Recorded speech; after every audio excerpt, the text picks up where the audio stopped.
Have you ever felt distressed scrolling through social media, seeing negative news after negative news, but were unable to stop? Realize you've just spent a handful of hours there, accomplishing nothing. If that's the case, you might just be a doom or zombie scroller. Doom scrollers seem to be on self-aware autopilot. They upvote comments about scrolling addiction, then immediately continue scrolling. It is a strange, automatic, digital compulsion. They close the app, forget their original intention entirely, and reopen it within seconds. This cycle repeats multiple times daily. They always have their phones at hand, whether they're outside, in front of the television, or on the toilet seat. So what drives them? Some chase the idea of the one post they believe will change their lives. Others are invested in arbitrary streaks, 504 days and counting, wondering what happens at day 600, but unable to stop. Meanwhile, they watch their sleep window shrink. 5 hours becomes 4, then 3, then 2 before work. They chuckle at their own behavior, fully aware of the absurdity, yet their thumbs keep moving. The scrolling continues.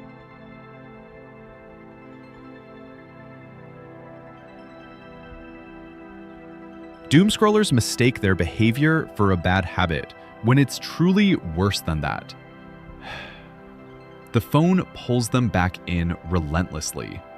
Facebook for mindless scrolling, Instagram for reels, YouTube for longer content, news, texting, infinite material filling every moment of silence. It's nearly impossible to break because phones are fundamental to modern life. The truth is, they've lost something crucial: boredom that once sparked creativity. Those hours building obstacle courses or climbing impossible trees.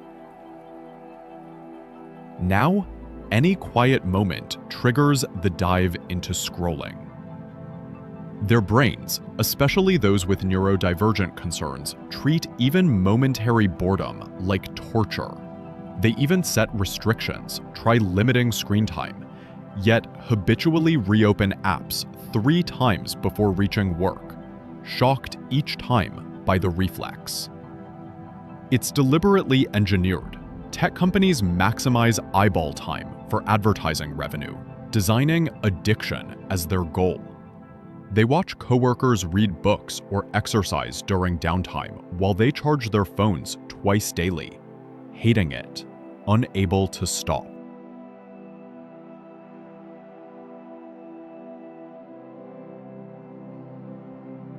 For the first time in history, humans can spend large portions of their lives doing essentially nothing.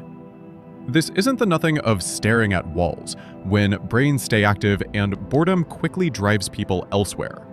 Social media keeps attention without offering anything of value. Empty calories for the mind. Previous generations counted bathroom tiles, memorized shampoo bottle ingredients, shot imaginary laser beams bouncing wall to wall. They daydreamed lying in bed about trees outside, friends, dreams just experienced, drifting between thoughts. The danger exceeds what people realize. Even watching television all day left memories, shows to discuss, infomercials to laugh about, shared cultural moments. Scroll for an hour now, and maybe remember 1 or 2 things. Personalized feeds destroyed viral trends. Everyone watches different content, with nothing to share. People forgo entire movies for 20 completely unrelated short videos. All 20 videos were unentertaining, but they still have a good feeling about the next one.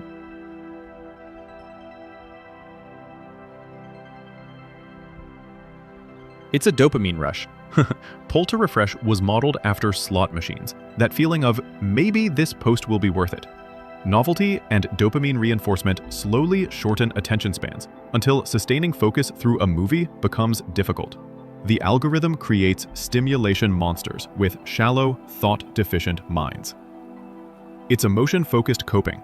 Negative feelings trigger phone reaching for temporary numbing. The brain loves this efficiency. Unlike other bad habits that make people flame out hard, the internet makes people fizzle and fade away without realizing. Life passes by while creepy corporations take over souls. They waste time doing essentially nothing, minds off, trapped in the endless scrolling.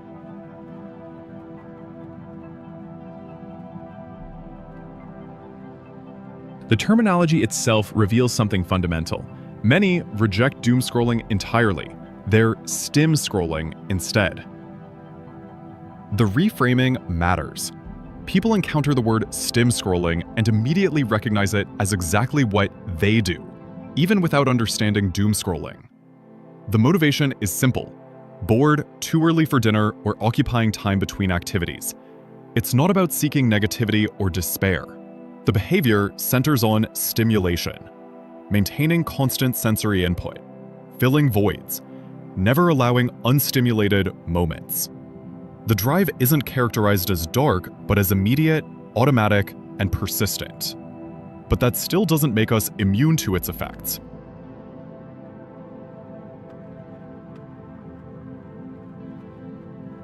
YouTube Shorts have a strong hold on the older generations.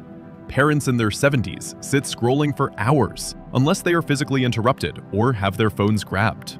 Unlike older Gen Z, who recognize when they've scrolled too much, older folks remain unaware of the effects. The pattern repeats: sitting down to watch a philosophical debate, getting distracted by one short, and suddenly an hour is gone. Some disable the YouTube app entirely, switching to browsers with shorts blocking settings as the only solution. The content consumed matters because it influences who we are. The algorithm feeds what keeps our attention, reshaping personalities in the process. Hours disappear into shorts, and people disappear into the content.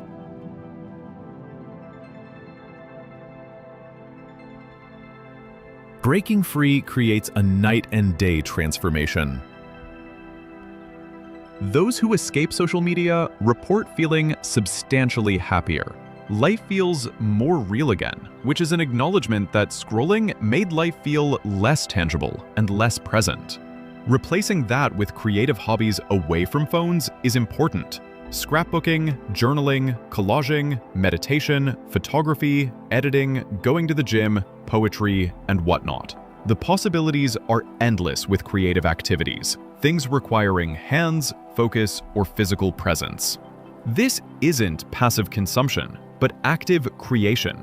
It highlights what was lost during scrolling, the sensation of reality itself, happiness found from making rather than consuming, and time spent present rather than dissociated.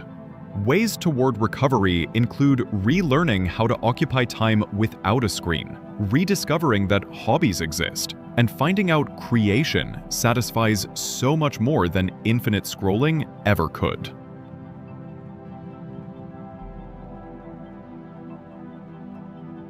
Taking a breather from social media will only be beneficial for our development, not only as individuals, but as a community. Can you relate to this struggle of doom scrolling? Or have you found a way to strike a balance? Comment below to share your experience.